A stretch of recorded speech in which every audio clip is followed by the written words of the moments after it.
Republican and Democratic presidents alike, from Harry Truman to George Bush, stood for freedom and stood for certain propositions that would make America strong and healthy and grow the middle class and shrink poverty and stand against communism. And after 1989, President Bush said, and it's a phrase that I often use myself, that we needed a new world order. You were both in Skull and Bones, the secret society. It's so secret we can't talk about it. What does that mean for America? The conspiracy theorists are going to go wild. I'm sure they are. I don't know. I haven't seen the rest. Number of it. 322? First of all, he's not the nominee. And, look, I look forward... Are you prepared to lose? No, I'm not going to lose. You both were members of Skull and Bones, a secret society at Yale. What does that tell us? Not much, because it's a secret. We have before us the opportunity to forge for ourselves and for future generations a new world order, a world where the rule of law, not the law of the jungle, governs the conduct of nations. When we are successful, and we will be, we have a real chance at this new world order, an order in which a credible United Nations can use its peacekeeping role to fulfill the promise and vision of the UN's founders.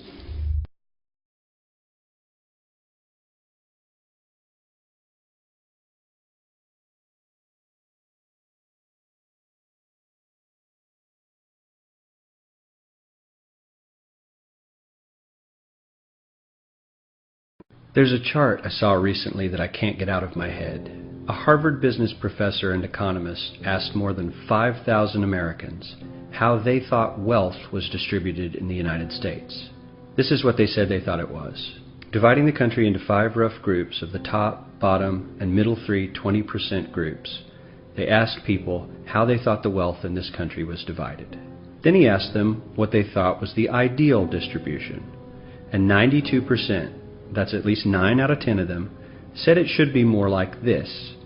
In other words, more equitable than they think it is. Now that fact is telling, admittedly, the notion that most Americans know that the system is already skewed unfairly. But what's most interesting to me is the reality compared to our perception.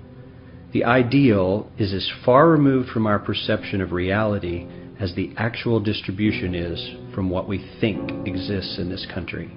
So ignore the ideal for a moment. Here's what we think it is again. And here is the actual distribution. Shockingly skewed. Not only do the bottom 20% and the next 20%, the bottom 40% of Americans barely have any of the wealth. I mean, it's hard to even see them on the chart. But the top 1% has more of the country's wealth than 9 out of 10 Americans believe the entire top 20% should have. Mind-blowing. But let's look at it another way, because I find this chart kind of difficult to wrap my head around. Instead, let's reduce the 311 million Americans to just a representative 100 people. Make it simple. Here they are: teachers, coaches, firefighters, construction workers, engineers, doctors, lawyers, some investment bankers, a CEO, maybe a celebrity or two. Now let's line them up according to their wealth. Poorest people on the left, wealthiest on the right, just a steady row of folks based on their net worth. We'll color code them like we did before based on which 20% quintile they fall into. Now let's reduce the total wealth of the United States, which was roughly $54 trillion in 2009, to this symbolic pile of cash. And let's distribute it among our 100 Americans. Well, here's socialism, all the wealth of the country distributed equally. We all know that won't work. We need to encourage people to work and work hard to achieve that good old American dream and keep our country moving forward. So, here's that ideal we asked everyone about. Something like this curve. This isn't too bad. We've got some incentive, as the wealthiest folks are now about 10 to 20 times better off than the poorest Americans. But hey, even the poor folks aren't actually poor, since the poverty line has stayed almost entirely off the chart. We have a super healthy middle class with a smooth transition into wealth. And yes, Republicans and Democrats alike chose this curve. 9 out of 10 people, 92%, said this was a nice, ideal distribution of America's wealth. But let's move on. This is what people think America's wealth distribution actually looks like. Not as equitable, clearly, but for me, even this still looks pretty great. Yes, the poorest 20 to 30% are starting to suffer quite a lot compared to the ideal, and the middle class is certainly struggling more than they were, while the rich and wealthy are making roughly 100 times that of the poorest Americans and about 10 times that of the still healthy middle class. Sadly, this isn't even close to the reality. Here is the actual distribution of wealth in America. The poorest Americans don't even register. They're down to pocket change, and the middle class is barely distinguishable from the poor. In fact, even the rich between the top 10 and 20 percentile are worse off. Only the top 10% are better off. And how much better off? So much better off that the top 2 to 5% are actually off the chart at this scale. And the top 1%, this guy, well, his stack of money stretches 10 times higher than we can show. Here's his stack of cash, restacked, all by itself. This is the top 1% we've been hearing so much about. So much green in his pockets that I have to give him a whole new column of his own, because he won't fit on my chart. 1% of America has 40% of all the nation's wealth. The bottom 80%, 8 out of every 10 people, or 80 out of these 100, only has 7% between them. And this has only gotten worse in the last 20 to 30 years. While the richest 1% take home almost a quarter of the national income today, in 1976 they took home only 9%, meaning their share of income has nearly tripled in the last 30 years. The top 1% own half the country's stocks, bonds, and mutual funds. The bottom 50% of Americans own only 0.5% of these investments, which means they aren't investing. They're just scraping by. I'm sure many of these wealthy people have worked very hard for their money, but do you really believe that the CEO is working 380 times harder than his average employee? Not his lowest paid employee, not the janitor, but the average earner in his company. The average worker needs to work more than a month to earn what the CEO makes in 1 hour. We certainly don't have to go all the way to socialism to find something that is fair for hardworking Americans. We don't even have to achieve what most of us consider might be ideal. All we need to do is wake up and realize that the reality in this country is not at all what we think it is.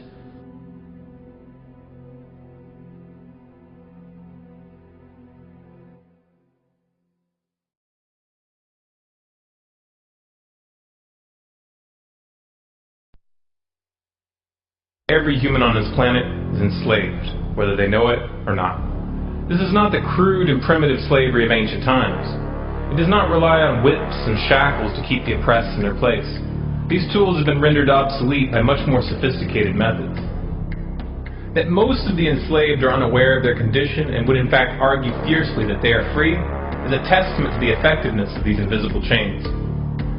You've heard the expression, money makes the world go round. There's truth in that. Money is the prime motive for human labor in modern civilization. If you want food, shelter, and clothing, you must have money. And unless you're part of that tiny minority that has more money than they could ever spend in their lifetime, then you must work, beg, or steal for that money. That's why you get up in the morning and go to work, even if you hate your job.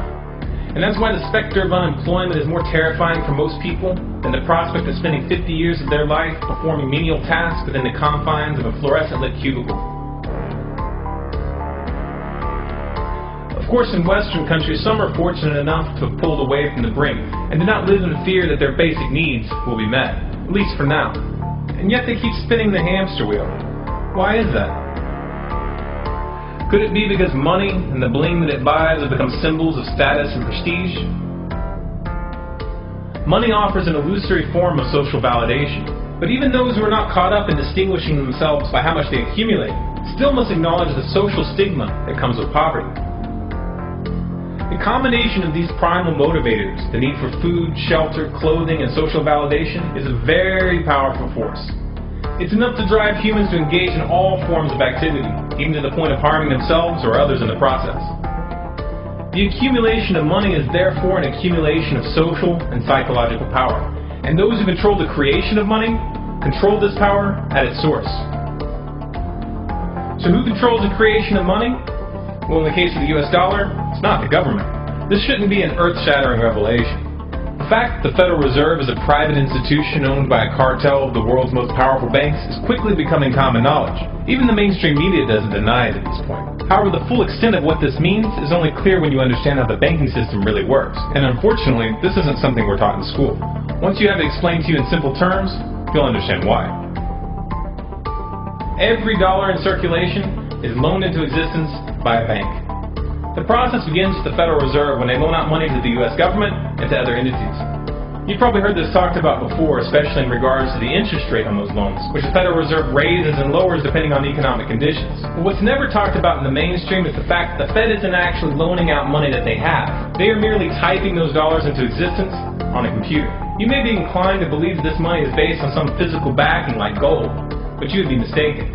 The Federal Reserve hasn't owned any gold since the 1930s. The Federal Reserve does not own any gold at all. We have not owned gold since 1934. So we have not engaged in any gold swaps. When the Federal Reserve loans money to the U.S. government gives the Federal Reserve government bonds in exchange. These bonds are simply written promises to pay back the money that was loaned to them with interest through taxation. So to be clear here, the government is taking out a loan from a bank that's creating that money out of thin air, and they're expecting you, the taxpayer, to cover that loan. The absurdity of this arrangement is even more obvious when you realize that up until 1913, the U.S. government created its own money and had no need for a bank to play the part of a middleman. That new money loaned out by the Federal Reserve enters circulation through the banks, accumulates in the banks, and in the end the banks end up holding all the cards, not necessarily for the reasons you may imagine. Contrary to popular belief, the majority of money in circulation isn't actually created by the Federal Reserve, but rather by the ordinary banks that businesses and individuals use for their checking, savings, and mortgages. How is this possible? Well, like the Federal Reserve, ordinary banks are allowed to loan out money that they don't have. There are, of course, restrictions. Banks are only allowed to loan out 10 times the amount of money that they actually have. So if Wells Fargo has $1,000, they can loan you $10,000, and they expect you to pay back that $10,000 plus interest. This is called fractional reserve banking. 75% of all money in circulation is created in this manner. Now, as bad as this may seem, this is really only the tip of the iceberg. Most banks structure payment plans so that for many years, you're paying almost nothing but interest, and only start paying down the principal gradually. The result of this strategy is that in most cases, you pay far more in interest when you purchase a house than the house itself is worth. So here's the real question. If all money is created through loans, where does the money come from to pay for the interest? Let's say we reset the system to zero, loan $1,000 into existence, and charge 7% interest. We now have a total of $1,000 in the system, but we owe $1,000 plus interest, and that's more. The interest ensures that there's always more debt than money in circulation, because the money to pay the interest doesn't exist. Never has, never will. This would be obvious if there was only one loan being issued to one person in this manner, but when performed on a global scale, the reality is hidden. It is transformed into a game of musical chairs where the person ending up without a seat faces bankruptcy and financial ruin. Because every dollar in existence is tied to a debt, this creates an unseen force that draws those dollars back to the banks, kind of like gravity attracts a physical object to Earth. The catch here is that it's the labor of the people that moves that money. Every hour that you work to pay back a loan or to keep the government from throwing you in jail over income taxes is an hour worked for the banks. The total receipts from personal income taxes just barely covers the interest on the national debt. And even the principal for that debt all ends up back in the hands of the banks. And remember, that bank created that money out of nothing. Once you understand that the money that banks loan out isn't actually an asset, but is in fact a piece of legal fiction, it should be clear that you're working for these banks for free. This is a cleverly disguised form of slavery. If you manage to pay your monthly payments, then you are a successful slave, and you are allowed to keep the material comforts that come with that status. But if for some reason you fail to make those monthly payments, then the bank or the IRS comes to take your house, your car, and anything else you have of value. And if somehow, even with this enormous financial advantage, the banks still get themselves into trouble, you, the taxpayer, will be forced to bail them out. No matter what, the banks win. To say the game is rigged is an understatement. You might be inclined to think that if you live outside the United States and you don't use dollars, then this situation has no bearing on your life. But you would be wrong. The dollar is both the world reserve currency and the only currency in which oil is sold on global markets. This is often referred to as the petrodollar status. This means that wherever you live, whether your country is an oil exporter or an oil importer, you are affected. If your country is an oil importer, then you are affected by the fact that in order to keep your country running, you have to acquire dollars. To acquire those dollars, you have to send goods and services to the United States or to someone else who did.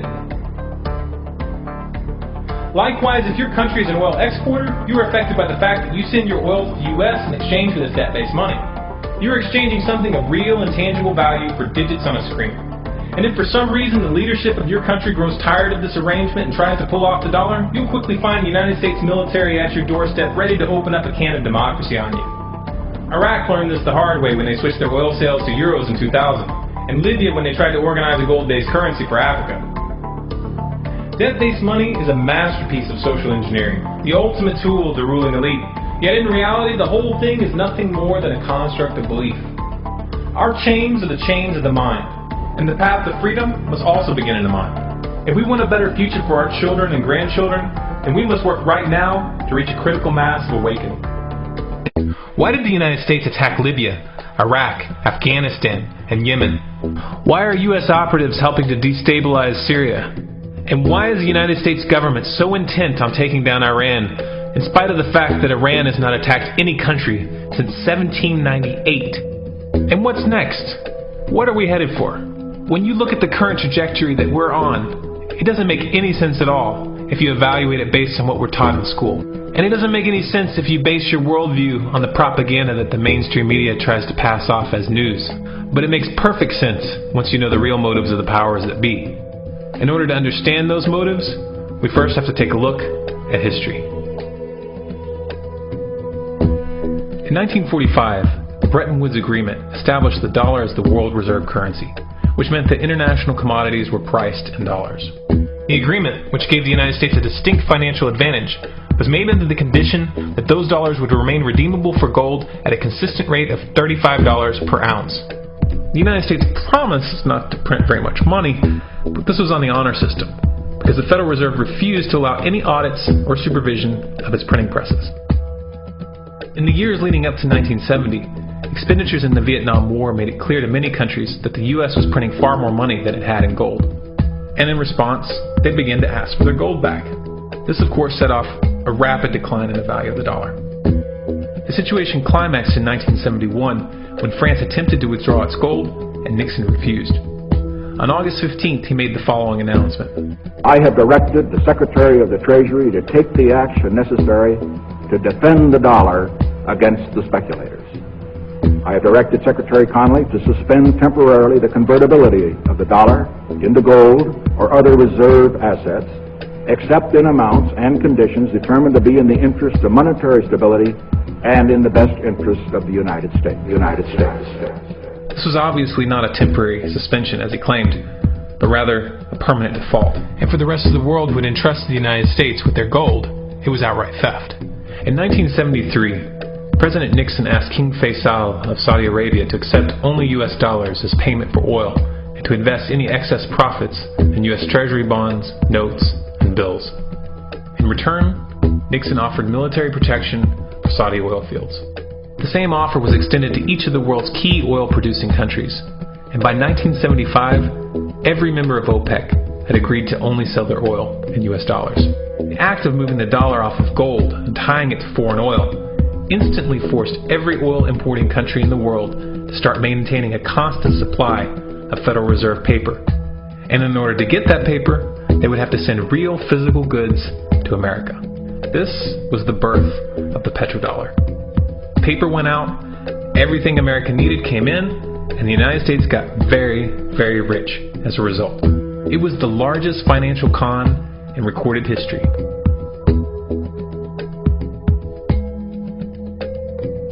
The arms race of the Cold War was a game of poker.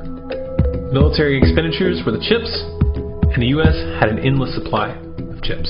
With the petrodollar under its belt, it was able to raise the stakes higher and higher, outspending every other country on the planet, until eventually U.S. military expenditures surpassed that of all other nations in the world combined. the Soviet Union never had a chance. The collapse of the communist bloc in 1991 removed the last counterbalance to American military might. The United States was now an undisputed superpower with no rival. Many hoped that this would mark the beginning of a new era of peace and stability. Unfortunately, there were those in high places who had other ideas. Within that same year, the U.S. invaded Iraq in the first Gulf War. And after crushing the Iraqi military and destroying their infrastructure, including water purification plants and hospitals, crippling sanctions were imposed which prevented that infrastructure from being rebuilt. These sanctions, which were initiated by Bush Sr. and sustained throughout the entire Clinton administration, lasted for over a decade and were estimated to have killed over 500,000 children. The Clinton administration was fully aware of these figures. We have heard that 500,000 children have died.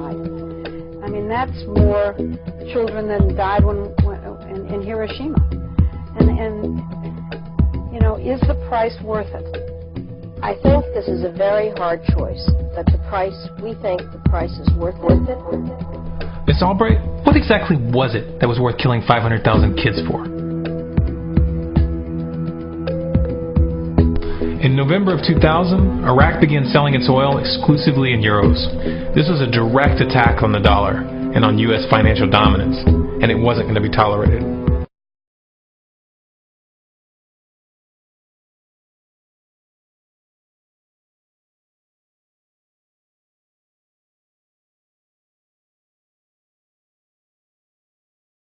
In response, the U.S. government, with the assistance of the mainstream media, began to build up a massive propaganda campaign claiming that Iraq had weapons of mass destruction and was planning to use them.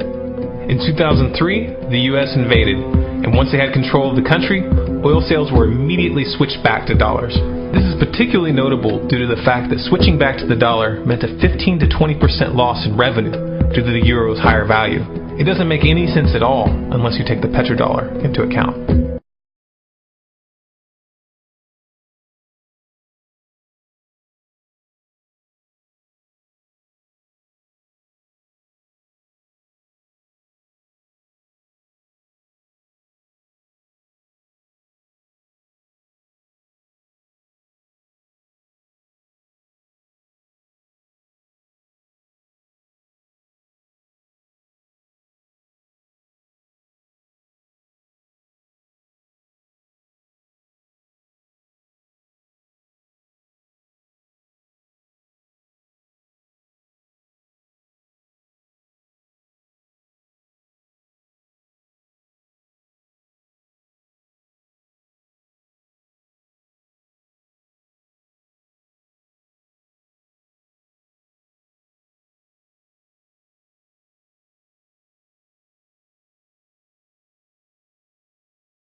To preserve our independence, we must not let our rulers load us with perpetual debt.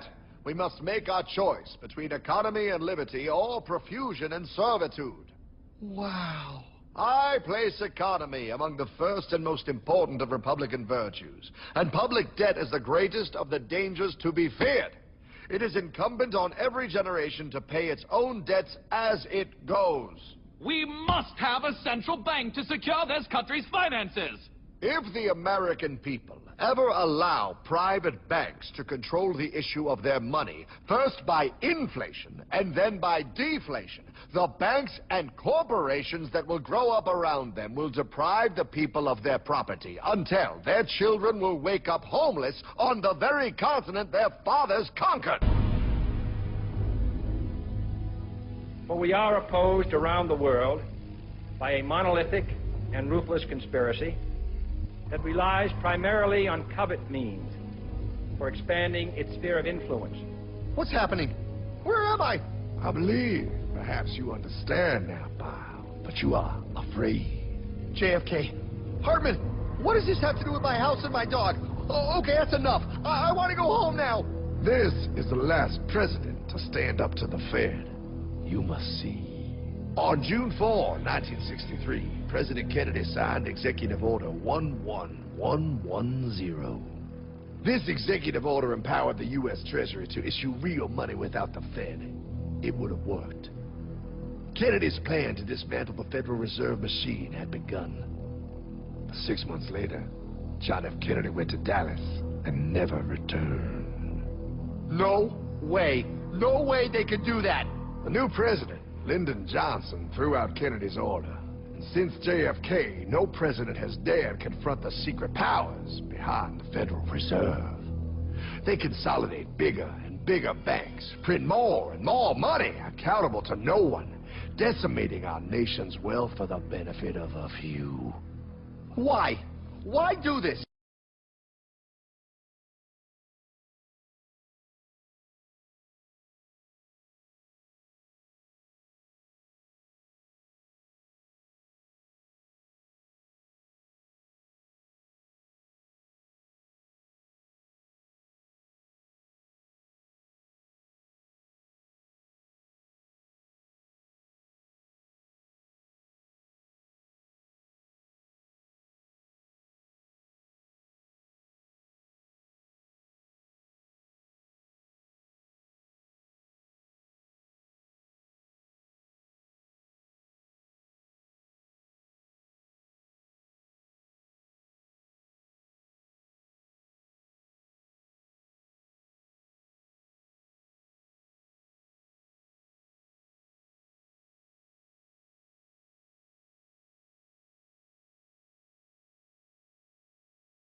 But anyway, I've had people calling me saying they go out to their mailbox and they find a little red dot or a little blue dot on their mailbox, and they wonder what the little red dot and blue dot is.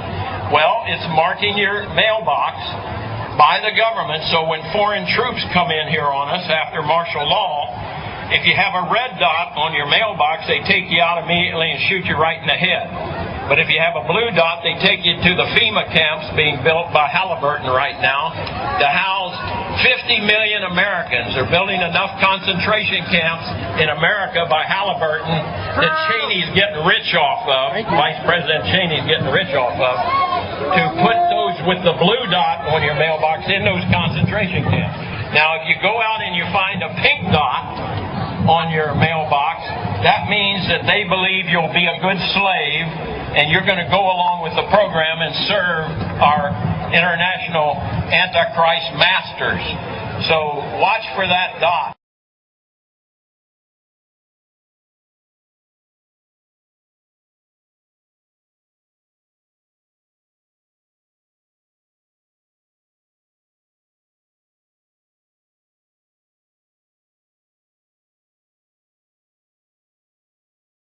Have you heard that the Department of Homeland Security has purchased 1.6 billion rounds of ammunition last year? I mean, that's going to cost millions and millions of dollars. Correct me if I'm wrong, but isn't this country broke? I mean, you turn on the TV, you hear how we're laying off air traffic controllers, how people are going to die because of it. I mean, Harrison Ford is in a tizzy, and we're spending this much money on bullets? Do you know that 1.6 billion rounds of ammunition is enough to fight a 20-year war and still have bullets left over? My question is, who is the Department of Homeland Security planning to shoot? Do you realize that over the past couple of months, our government has tried to pass bills through Congress allowing them to arrest American citizens without due process, allowing them to kill American citizens without due process? An ad hoc legal approach for fighting terrorism. President Obama today proposed something new, something called prolonged detention. Doesn't sound that bad, right? Prolonged detention. Did you ever see the movie Minority Report? It was based on a Philip K. Dick short story. Came out in 2002. It starred Tom Cruise, remember? He played a police officer in something called the Department of Pre-Crime. Pre-crime is where people are arrested and incarcerated to prevent crimes that they have not yet committed. Mr. Marks, by mandate of the District of Columbia Pre-Crime Division, I'm placing you under arrest for the future murder of Sarah Marks and Donald Dubinos. Take place today, April 22nd, at 0800 hours, 4 minutes. No, I didn't do anything. You didn't do anything, but you're gonna. Future murder. Creepy, right? Putting somebody in jail not for what they've done, but for what you're very sure they're going to do? There may be a number of people who cannot be prosecuted for past crimes. In some cases because evidence may be tainted, but who nonetheless pose a threat to the security of the United States. We're not prosecuting them for past crimes, but we need to keep them in prison because of our expectation of their future crimes. Al-Qaeda terrorists and their affiliates are at war with the United States, and those that we capture, like other prisoners of war, must be prevented from attacking us again. Prevented. We will incarcerate people preventively. Preventive incarceration. Indefinite detention without trial. That's what this is. That's what President Obama proposed today, if you strip away the euphemisms. One civil liberties advocate told the New York Times today, quote, "We've known this was on the horizon for many years, but we were able to hold it off with George Bush. The idea that we might find ourselves fighting with the Obama administration over these powers is really stunning." And it is stunning. And it's got the 5 regions for the FEMA camps, and it talks about barricades and barbed wire and armed guards, and it says that they built the camps and that now they need to get ready to staff them, and that they need to be ready within a 72-hour period. And so I want to challenge everybody to call their friends and their families now and realize that the new economy is to put tens of millions of people, we already have the biggest prison population in the world, in this archipelago, this giant chain of facilities all over the country. The following video details the contents of a Department of Defense document entitled Internment and Resettlement Operations, also known as FM 3-39.40.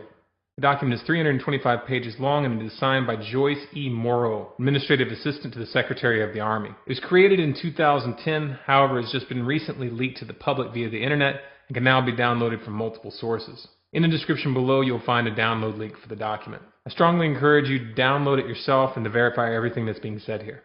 The document outlines military procedures for internment and resettlement of civilians, and it describes the layout and the administration of these internment camps. It clearly states on page 38 that it applies within U.S. territory, and it specifically addresses the detainment of U.S. citizens, as is indicated by the identification procedures for new prisoners on page 146, which states that social security numbers are to be recorded alongside their photograph and fingerprints.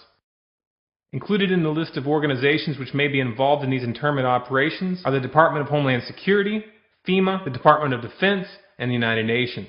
On page 56, the document outlines the responsibilities of psychological operations officers within the camps, among which it states that a PSYOP officer develops and executes indoctrination programs to reduce or remove antagonistic attitudes and identifies political activists. On page 281, the document goes into more detail regarding the role of psychological operations within the camps, specifically in regards to pacifying the population and ensuring cooperation. On page 238, it gives the conditions for the use of deadly force in such camps. Among the justifications for lethal force, it includes to terminate an active escape attempt. That point right there should make it clear that these camps are not benevolent disaster relief type facilities. On page 244, the document calls for the use of snipers during riots to, quote, scan a crowd and identify agitators and riot leaders for apprehension and fire lethal rounds if warranted.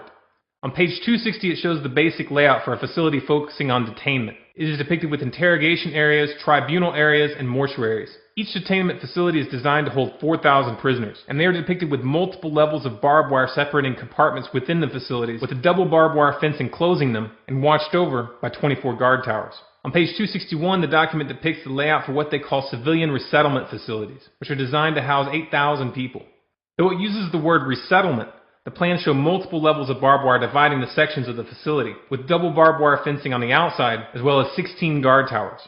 On page 262, the layout for facilities designed for what they call non-compliant prisoners is shown. These camps are designed to hold up to 300 prisoners, they have 3 interrogation centers, and are guarded by 13 guard towers. Now, if there's any question whether these plans are active or just theoretical, this should be settled by the fact that the U.S. Army has been running ads for job positions in these camps since 2009, and apparently, they're still hiring. Once again, if you look in the description, you'll find all the links you need to verify this information. It's important to note here that this document was created in 2010, which was under the Obama administration, and it predates the NDAA of 2012, which authorized military detainment of U.S. citizens. This clearly shows a long-term agenda at work.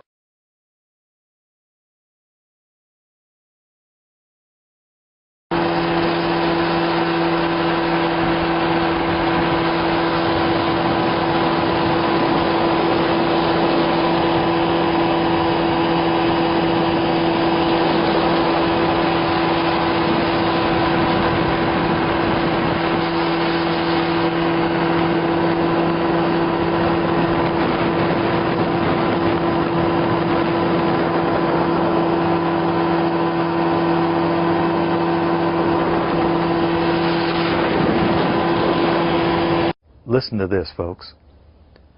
I was pulled to the side road, which was a new cut gravel dirt road in front of a business, a builder supply business.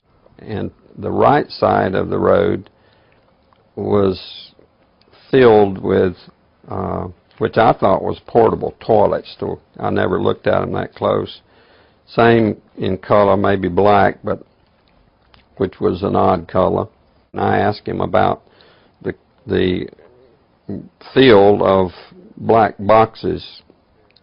What were they? Because I'd never seen anything like that. And his statement was that if he told me, I would be one of few people in Madison, Georgia that knew about them. And he says they're disposable coffins, I believe he told me. And he says there's 100, at that time he said there was 125,000 there. And the brother of the man that owns this field, that the government is leasing this field from to store these disposable coffins, this brother was given 3 years to set up temporary morgues around the country.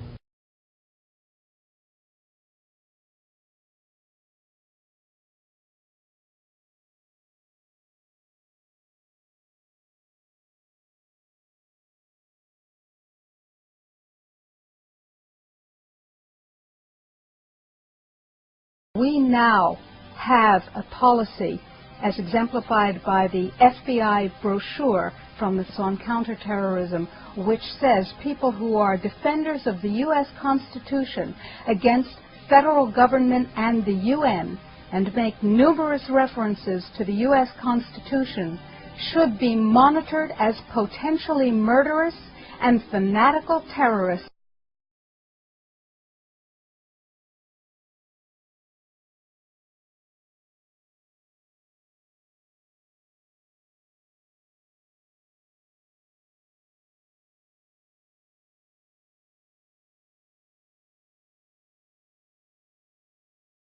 Department of Justice memo, which tells local police what should you be looking out for in kind of everyday terrorism prevention and terrorism watch activities.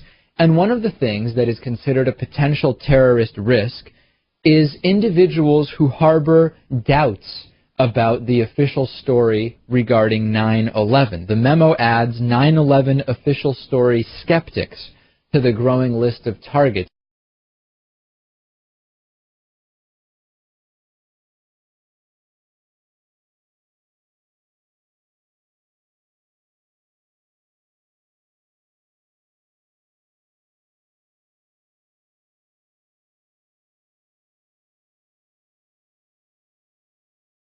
If you go outside the city of Atlanta, go east about 60 or 70 miles to the town of Elberton, and then go north on Highway 77 about 10 miles, you'll find off to the right what's called the Georgia Guidestones. It looks kind of like Stonehenge, these big, huge granite rocks set up there.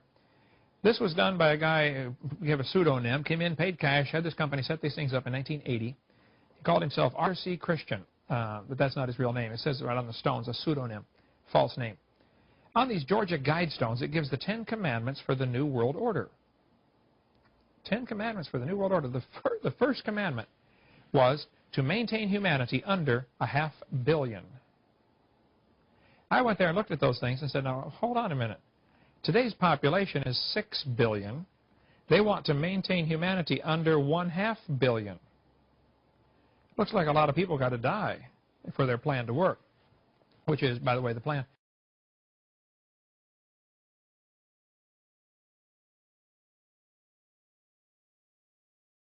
Jacques Cousteau said we'd have to eliminate 350,000 people a day. 1/3 of a million people a day would have to be eliminated to save Mother Earth. Bill Clinton said we need to reduce the population of the Earth to 1 billion. There are a lot of folks who would like to reduce the population of the Earth. The Bible command is quite the opposite.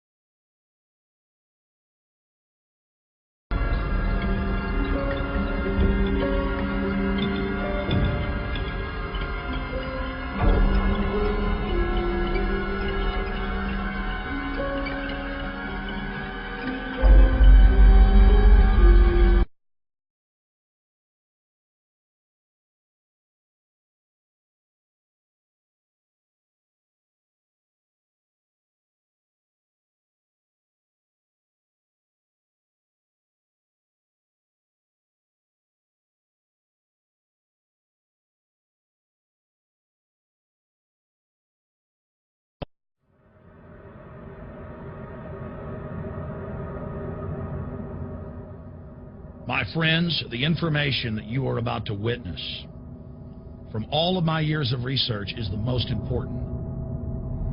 It's been hidden in plain view the entire time. This is the ultimate secret, and it's about to be exposed.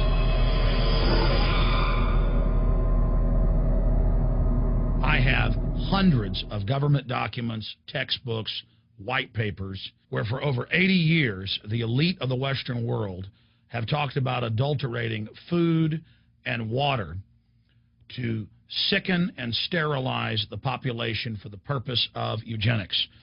It's all covered in the book Eco-Science, written by the White House science czar John P. Holdren, where they talk about a planetary police state to carry out the forced sterilization. They also talk about covert systems in the water and food to sterilize the population. Now, this was written decades ago, before he was White House science czar. Now, suddenly, the stuff in this book is all over the news. They're selling it to the public as if it's a good thing. You see here before you what an average person would buy when they went shopping at the store. Not everything here is bad for you, but much of it has compounds and artificial chemicals that have been added that are extremely toxic and bad for your health, and they have known this the entire time, and they have approved them for use. Let's start with aspartame.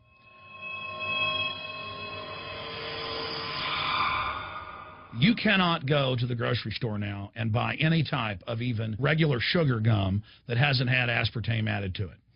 In the 1970s, Searle tried to get it approved, and they couldn't. It took them 3 separate times because in their own studies with monkeys, large portions of them that were fed it died and contracted cancer. Now we have mainstream news articles, and the EU has done a major study finding lower birth weights, early birth, and yes, miscarriages from women that drink aspartame-laden soft drinks like Coke Zero. What is aspartame? It is the fecal matter of the E. coli bacteria. They took it and genetically engineered it. They can feed it toxic waste, and then it defecates aspartame. And it has so many bad health effects, it's just unspeakable.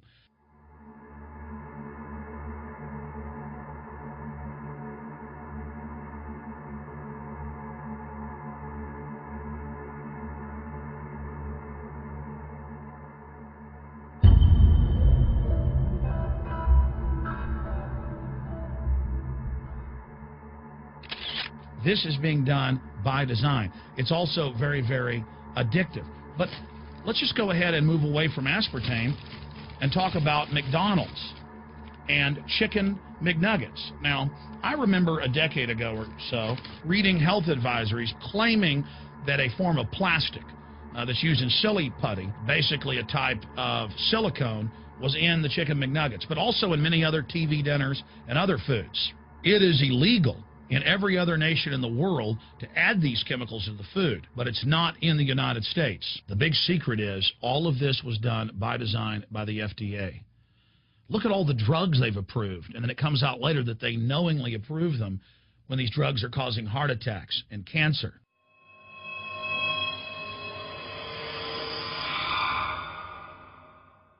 In the Nuremberg trials, it came out that the Nazis were adding sodium fluoride to the water supply in the labor camps and death camps to make the population more docile and controllable. There had been hundreds of university studies before Hitler even came to power. This is a form of forced medication.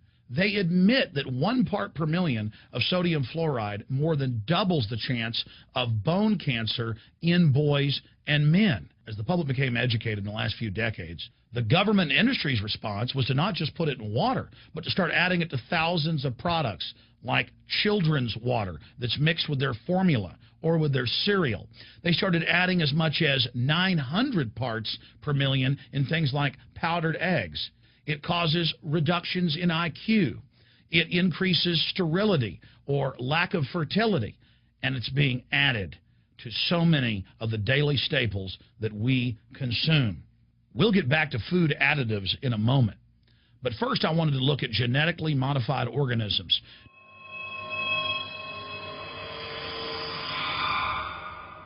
Did you know for many years the American people have been eating cloned beef and pork, and now they're expanding out into other forms of meat?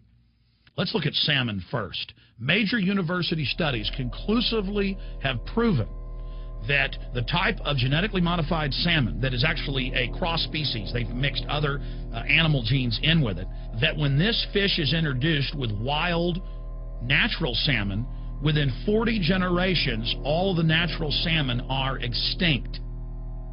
And the FDA approved this. And they're going to allow it to be released into the wild that isn't even a salmon. It is a cross-species chimera. It is a mixture like something out of the island of Dr. Moreau, something out of a nightmare.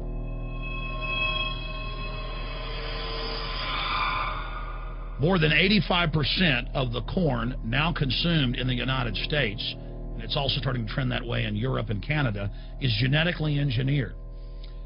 It grows its own pesticide within the corn kernels so that insects won't eat it. If the insects can't eat this and live, what do you think is going to happen when lab rats or humans eat it? We have literally hundreds of studies showing that not just Monsanto's, but other major GMO companies' corn, that's the majority of corn we're now eating today in the United States, has been linked to organ failure in lab animals. The studies also show massive increases in sterility in rats and guinea pigs that are fed not just GMO corn, but GMO cotton seeds. Studies in India, Germany, and the United States have conclusively shown that when they feed the cotton seeds left over from the cotton crop from these genetically modified varieties, that the cows are having miscarriages, they are having low birth weights, or in many cases, they're simply dying. And what is in most processed foods? Genetically modified cottonseed oil. Major studies are also showing that genetically engineered crops are killing honeybees and monarch butterflies. But they don't stop there. Now they claim they're coming out with a genetically engineered mosquito that's malaria-proof that they're going to release into the open biosphere. The very genetic code of the planet is being butchered in a hostile corporate takeover. Many years ago, an executive from Monsanto was quoted in National Geographic as saying that that is their program, that they want to basically have their crops and their organisms take over the entire biosphere of this planet.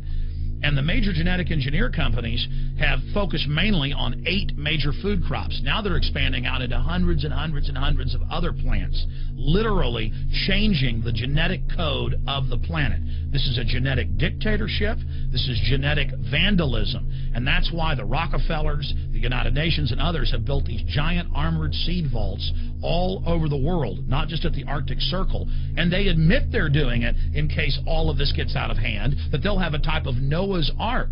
So all these fake environmental groups, they never complain about this. They never talk about true environmental degradation. They want to put a tax on carbon dioxide that humans exhale, that plants respirate from and carry out photosynthesis with, as a way to shut down industrial society and control every facet of our lives. That's the big secret. This is a population reduction program. It is an epidemic.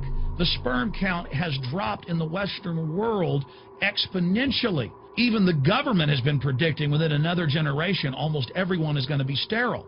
This is the globalist religion. This is their philosophy. They want the planet for themselves.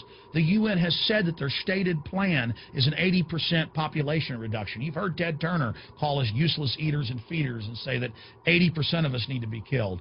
You've heard Prince Philip say he wants to come back as a virus to kill the majority of the world population. Dr. Eric Pianka, Peter Singer, it's all over the news where they tell us that we should only have one child because more than one is bad for the environment and that the recession is good for lowering our carbon footprint. This is the big secret. We live in a scientific dictatorship, and the United States and England are the epicenter of this, and it's expanding worldwide. Remember all the secret testing, all the secret sterilization that went on in the United States and Europe. Remember what Hitler did. He learned all of that from the eugenicist and the Rockefeller family in the United States. This is a culture of death being pushed on you and your family. And even if you think the world is overpopulated, you need to understand that you're being targeted by this as well. Targeted by design. Recombinant bovine growth hormone in your milk, making 8-year-old girls go into puberty when they should be going into puberty at 12 or 13. Silicone in chicken McNuggets and hundreds of other processed foods. Aspartame, that is the feces of genetically engineered bacteria that has incredible health problems that have been proven. Think for yourself. It goes on and on. ABC News, this goes back 4 years ago. Viral meat spray, advancing food safety. They spray a live virus on the meat to supposedly kill the bacteria. This is a live vaccine they spray on most of the meat you're consuming that you're buying from the store. It gets even worse. The petroleum distillates, or toxic waste that's left over from petroleum refineries that refine oil into gasoline, they take these tens of millions of pounds of toxic waste that's left over, the fluoride, the mercury, the lead, and they dump it on crops as supposed fertilizer. And what do crops like tomatoes and corn and potatoes do? They pull in all of those toxins out of the ground. In fact, scientists for many years have used plants to actually detoxify areas that have been contaminated. And those plants are pulling all of this up, and then you are eating it. That's why the Washington Post reported in January of 2008 that a major study found that nearly a third of the 55 popular brand name foods and beverage products were filled with mercury. Despite the fact that the people of Europe for over 20 years have fought off all the genetically modified wheat and corn and other crops being planted in their nation, now the EU is buckled and is accepting it. The United States is literally a testing ground for all of this. It's just automatically approved. And the people that work for these corporations, they're compartmentalized. They don't know what's going on. The people that work at these stores, they have no idea what's happening. This is affecting all of us. This is hurting everyone. Many different forms of cancer are growing by thousands of percentage points. Diabetes, all these different diseases. And in major studies, it's all been linked to the toxic additives that are in our food, our water. And I haven't even had time to get into MSG. I mean, I've interviewed brain surgeons, neurologists, scientists. I mean, it just devastates the brain. It's an excitotoxin. It destroys the liver. And it is in tens of thousands of products. We can say no. We can stand up. But if you've got a neighbor giving fluoride water to their baby, please go over and warn them. If you got a neighbor that's sitting there eating MSG-filled chips, one after the other, warn them. You've got a responsibility. If you know people that are feeding processed foods filled with GMO, warn them. And for God's sakes, don't give it to your own children. If you want to kill yourself, that's your own business. But don't hurt your children. Don't do this, ladies and gentlemen. There's been a bit of an uproar this past week due to Obama's signing of a recent bill that has become affectionately labeled the Monsanto Protection Act, or H.R. 933. So much so that it's led Senator Barbara Mikulski to publicly apologize for letting the provision slip through. However, this is really only a small part of a much bigger pattern of corruption and collusion between Monsanto and the U.S. government. Senator Roy Blunt, a Republican from Missouri, who crafted the wording for H.R. 933, has been accused by Senator John Tester of having collaborated directly with Monsanto in the creation of the provision. This shouldn't be surprising considering that Monsanto is one of Blunt's top campaign contributors. Blunt also accepts contributions from the Crawford Group, a registered lobbyist for Monsanto. Now, the controversy in this bill is tied to Section 735, which is of course written in such a jumble of incomprehensible legalese that it's highly difficult to interpret. It's designed to make the eyes glaze over without registering that anything of significance has been stated. This is facilitated using a common legislative technique of referring to sections of a separate law, so that you have to go read the unintelligible fine print in that second document in order to understand what's actually being said. That second law in this case is the Plant Protection Act. In the description of this video you'll find a link to both documents. Now what Section 735 of H.R. 933 states is that if a plant is determined to be a biological pest and is therefore brought under regulation and restrictions which prevent it from being planted or transported within the U.S., the Secretary of Agriculture shall immediately grant a temporary permit or deregulation to any farmer, farm operator, or producer that requests it, regardless of what any other laws or courts may order. Now the word genetically modified organism isn't mentioned here, and that's part of the skillful way that this was designed to slip through. Only someone who knows that by default genetically modified organisms are considered biological pests until they've been approved by the Department of Agriculture, and that they are reclassified as pests if shown unsafe, would understand the implications here.